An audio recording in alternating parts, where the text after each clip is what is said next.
Hello and welcome to another segment of our medieval history exploration, really. And just the point of these little segments is just to give you ideas, inspiration, and dispel some of the myths, particularly when it comes to certain aspects of medieval life. So, in previous episodes, we've looked at diseases, we've looked at archery, which is sort of what we're going to talk about today, and we've also looked at day-to-day life during the medieval era. And today we're going to talk about battles and warfare, which is one of my favourite subjects. And I'm thrilled to be joined by our resident historian, Mr. Aidan Mattis from the Law Lodge podcast. How are you doing today? I'm doing great. Yeah, it's great to have you back to share your wisdom. And I understand this is a favourite topic of yours as well. Oh, yes. One of my absolute favorites.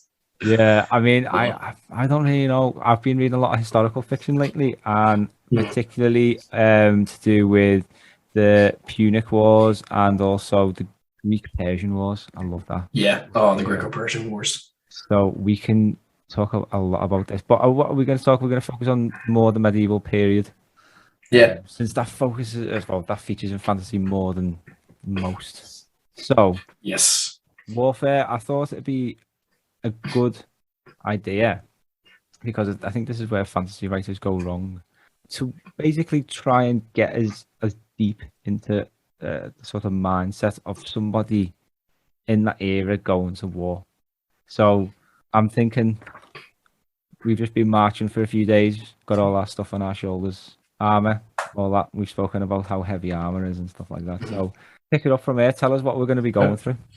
Yeah. So, if you're on the eve of battle, generally by the medieval period, you were at the point where battles were a somewhat agreed upon event. Yeah.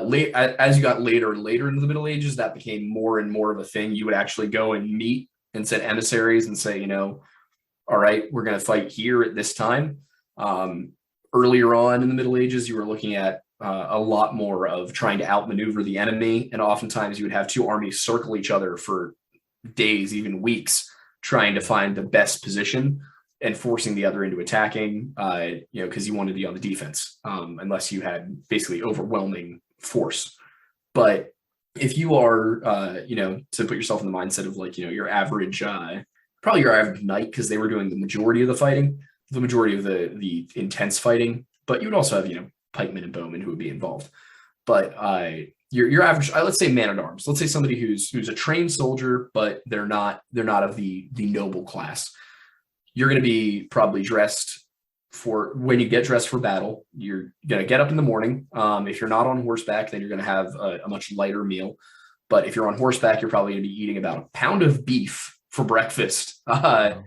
Early in the Middle Ages, you'd have a lot of people also drink before battle. Not enough to get like drunk, but enough to be bold, enough to Yeah. get that liquid Fire them. courage. Yeah. Yeah, exactly. Get you moving and you pumped, and a little bit more dulled to pain.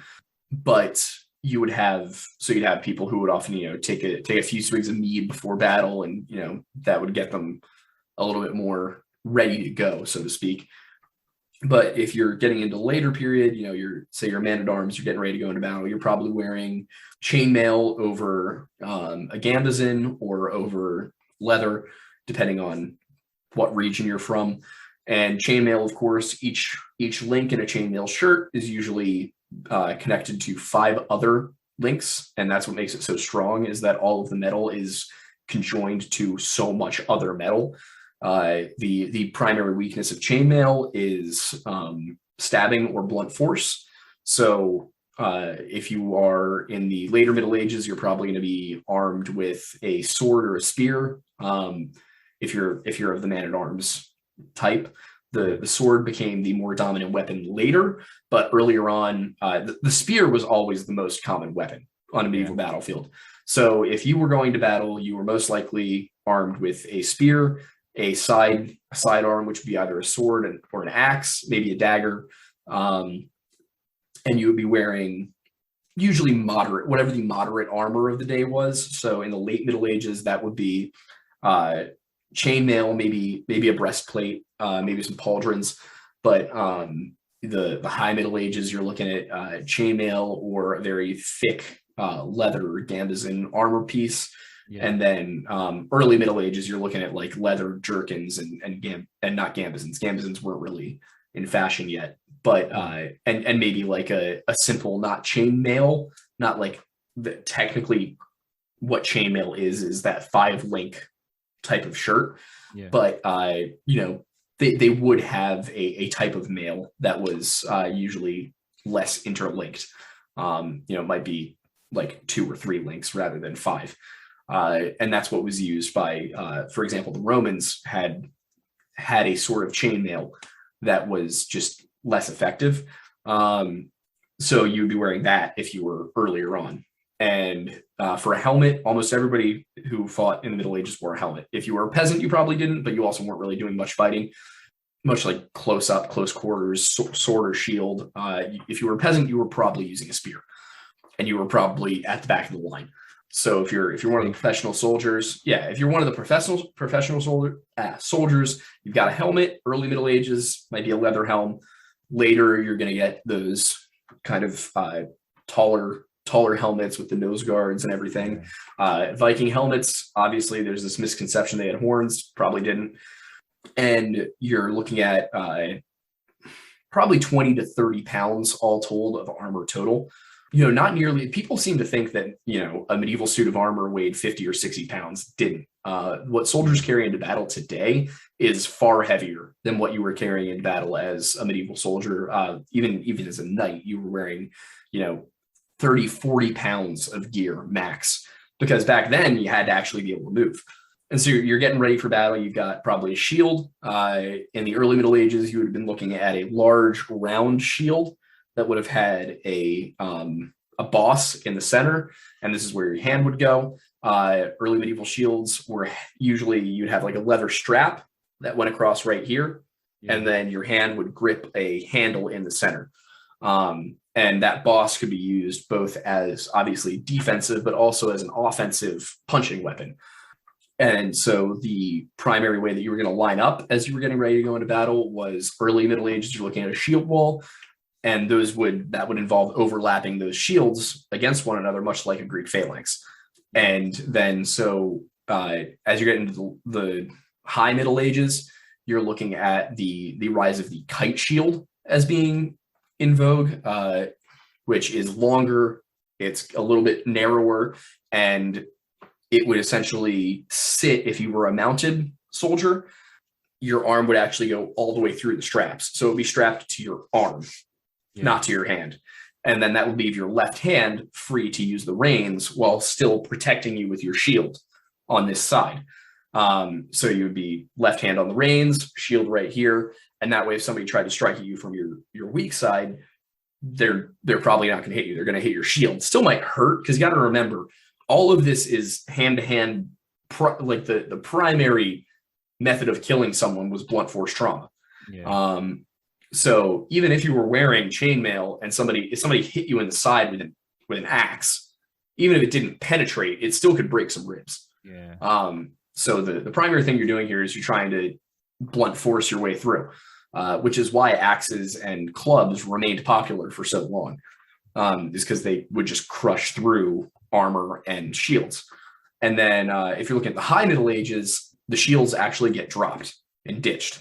Now, this is not, it really gets down to a point of what was the most effective method of combat. So for example, with the English army, their strategy was to use the range of their longbows to just make sure that they could pepper the enemy before they got close. And then they wanted to unhorse whoever they were fighting against, so they would use their pikemen.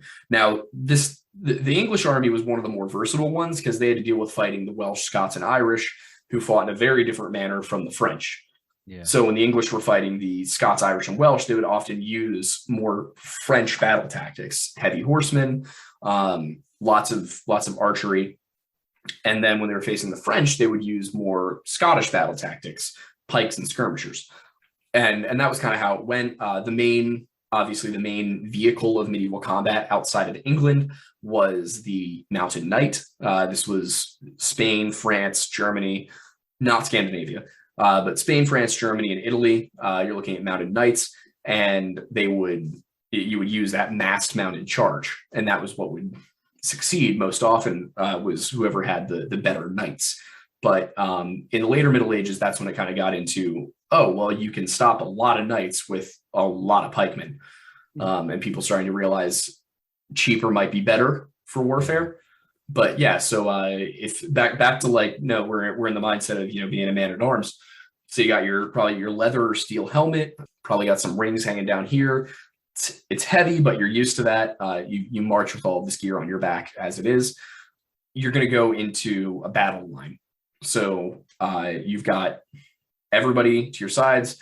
If you're early medieval period, shield wall. If you are high Middle Ages, you're looking at probably still a battle line, but not the same type of overlapped shields kind of thing, because you're going to be following the knights in for the charge.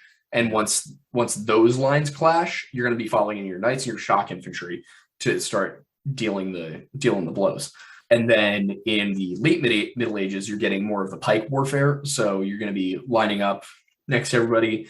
Probably the front rank might have shields, but it's just going to be them. And then after that, everybody's just going to have their pike and probably a sidearm, an axe, sword. You know, you're getting into the period of professional armies. So everybody's been more uniformly equipped.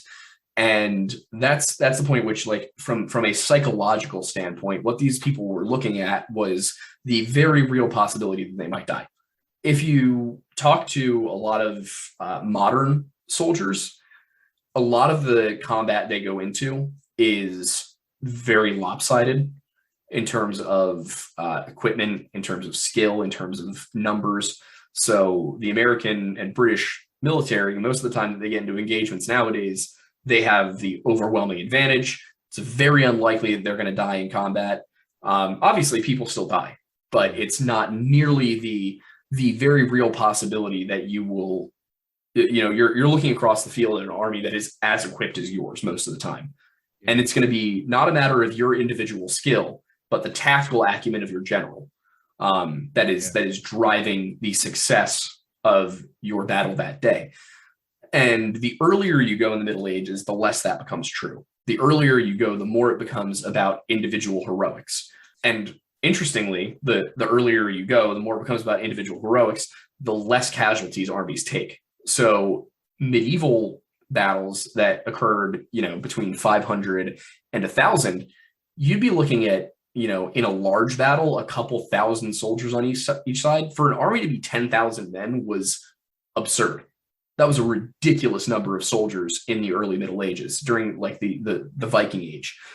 When you hear stories about armies of like 25,000 men marching to war, that's a lot of soldiers. Consider that, for example, in the poem Igadothin by Aneurin, which tells the story of a battle between the Celts, the Brythonic Celts of Strathclyde and Altclut and the northern kingdoms of the Company against the Anglo-Saxons. They're talking about 600 warriors going off to face the Saxons. They're saying they're outnumbered, but 600 men is a lot of men, and these are all very talented champions that are going to war. That's a large army for the year 600 AD. Is, you know, sorry, 300 men. It's 300 men. It's 600 AD. And they all die. That's the gist of the story, is everyone died but Aneurin. And Aneurin was supposedly the brother of Gildas, who was the guy who wrote The Ruin of Britain, one of these, you know, great historians. And then you go back further, you got Bede, and, you know, a little bit forward in time, you got Nennius, some of these great Celtic historians.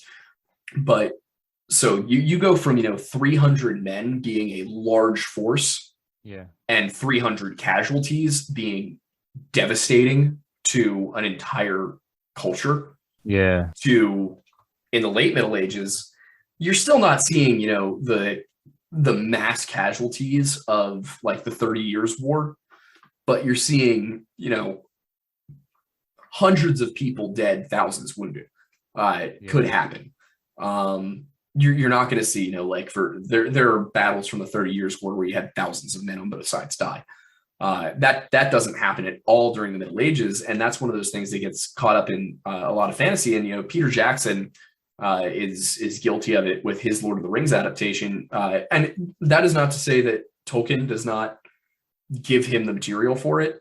But Peter Jackson's version of things is you've got, this massive army of cavalry charging into tens of thousands of orcs and just totally running straight through them. And when you're thinking about like orcs who are they're not mindless, but they're a lot less, self-determining than, for example, the Rohirrim are in Lord of the Rings. But Peter Jackson has them turn around, and obviously the way this goes in the books versus the way this goes in the movies is different. But in the movies, which I'm sure everybody's seen, they turn around and there's the Oliphants, there's the Mumakil behind them, and you see just hundreds of these horsemen charge in and just get torn apart by the Mumakil. That would not happen in a medieval battle, especially to a warrior culture like that of the Rohirrim. You're going to have if you have an army of 3,000 men and you in the space of 5 minutes lose 300, you're turning and leaving. You're saying, bye, this is over, day's done, we lost. Like there are examples of battles where one side that was hundreds of men strong lost 30 men and considered it a catastrophic failure. Your average casualty count in terms of deaths and wounded would be like 8 to 15 men in your average medieval skirmish. Your average numbers on both sides would be maybe in the few hundreds. And then as you get into the later period and the larger battles of like the 100 Years' War, you're then looking at, 15, 20,000 men on each side. So that's like the grand scale that you see in a lot of fantasy and historical fiction is just that. It's fantasy, but that's part of what makes fantasy fun. Is you take this period of history and you're like, okay, what if we just grew the numbers by 1,000% and added dragons and a wizard. It makes it it's a fun way to think about things. And of course the primary difference, I like it's put this way by Orson Scott Card. The primary difference between fantasy and sci-fi is trees. Fantasy has trees, sci-fi has metal. He says that's the biggest difference between the two, and I'm inclined to agree with him. Regardless of your political affiliations, you should go and watch Ben Shapiro's Sunday special with Orson Scott Card. It's almost entirely apolitical. He pretty much just talks about like fantasy and sci-fi literature the entire time. It's a fascinating little thing. And this is the guy, very prolific fantasy and science fiction author, Orson Scott Card. Ender's Game and all of those books are him. They're phenomenal. Anybody who hasn't read them absolutely should. It's a masterclass in fantasy writing. I think he's without a doubt a better author than like George R. R. Martin in terms of competing for that title of best contemporary fantasy author. I think Orson Scott Card is far and away better than George R. R. Martin is. I like George R. R. Martin's work, I do, but I think it pales in comparison to like the Ender's Shadow series and the political drama that goes on there. Yeah. Anyway, what I'm trying to get at here is what the casualty numbers are much lower. So the chance, like if you watch Braveheart, for example, you'll see like both sides will just lose hundreds and hundreds of men, and Mel Gibson alone is killing 15 Englishmen. That just wouldn't happen. That you would never have that kind of thing. Where you do see it, for example, is some of like Nennius's accounts of King Arthur's battles, where he's like, "Oh, Archer slew 900 men by his own hand at the Battle of Mons Baden." Probably not. Max numbers on both sides in a battle that occurred in like 512 AD, few hundred on each side. The number of mercenaries that even came to Britain from Saxony was probably in the low thousands, if in the high hundreds. The average size of an early medieval army was a few hundred men. It was still very much going based on the comitatenses, the comitatus structure of having a captain, and then that captain is leading 15 to 50 men who trust him, and he's their leader, which eventually gives way to the feudal system. But the comitatus structure of a leader and his band of followers is prevalent in Germanic and Celtic history from beyond what we actually have any written record of. Yeah. But that's kind of that's you see a good mix of that in fantasy, where you have your heroic character and then their band of loyal followers, but then also you get these giant set piece battles with a more feudal structure of generals and lords who command different segments of the army and whatnot. So that would be probably the last thing that I would say is really important to put yourself in the mindset of, is as a medieval man at arms, your allegiance is not to king and country. Yeah. That's a much later idea. Your allegiance is to your direct feudal lord. So if you are the one of 5 men at arms brought by a minor unlanded knight, you're a knight's squire, your allegiance is to that knight. Yeah. So if that knight changes sides, you're expected to change sides, which obviously very inconvenient, but that's the way the feudal system works, is if your leader changes sides or he decides to withdraw from the battle, you follow him. And it works the same for him. If you're a very prestigious knight and you're known for your loyalty and your strength and all of that, and your feudal lord decides to go to the other side, if you don't do that, you risk losing everything, even if you stay on the right side of the battle. Yeah. Even if you stay with your side's king and your lord defects, you might still lose everything, because the king is going to take all of that lord's land away and give it to another lord who might not take you on. So you got to remember that structure exists as well, which is, adds to the drama. Yeah. That is one of the other things is, to go back to the Lord of the Rings, you have this whole Aragorn being the rightful king of Gondor.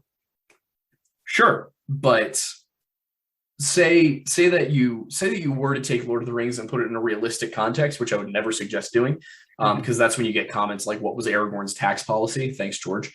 Which just, it's not the point of the story. Yeah. But if Aragorn, say that we get past the Battle of the Black Gate and the ring is destroyed and Aragorn assumes the kingship of Gondor. Well, but what about the Lord of Anfalis, who has decided that, he's loyal to the Steward. He's loyal to the house of Ecthelion and not the house of Isildur. Well, he might decide to raise his banner in rebellion and try and restore Faramir as the rightful steward of Gondor, or he might decide to secede entirely and form his own kingdom. That's something that would happen in medieval society. If your country's royalty, if your country's monarchy changed families, there was a 100% chance someone was going to rebel. Yeah. There is not a single peaceful transition of power between two noble houses. Between father and son, sure. Between two noble houses, not a single time in European medieval history did that go well. Yeah. Somebody always had a bone to pick. Somebody always had a problem with it, and they made a point of telling you about it. Always fighting, always war. Exactly. And that is a very European thing. That's the other thing, is that is as old as Europe itself. So there's, and you do see it in other countries, but that specific, the feudal system and all of that, that's very European. That is very much a medieval and ancient European structural thing that is just one of these quirks of a region's history. Africa has its own quirks, and as do the Middle East and Asia and North America and South America. That's one of Europe's, is just this very, very intricate and legalized form of warfare that they all follow. Society, just often you look at history and you're like, how is it that Europeans managed to do what they did in terms of the colonial empires and whatnot? It is because Europeans for 2,000 years have been living their lives based around war. Yeah, with society itself in Europe since arguably the Punic Wars, probably, I would say, society in Europe has had the primary function of being protection from other societies. Yeah. The primary binding factor of any nation, any country was, I need to be with these people, because if I don't stick with these people, those people are going to kill me.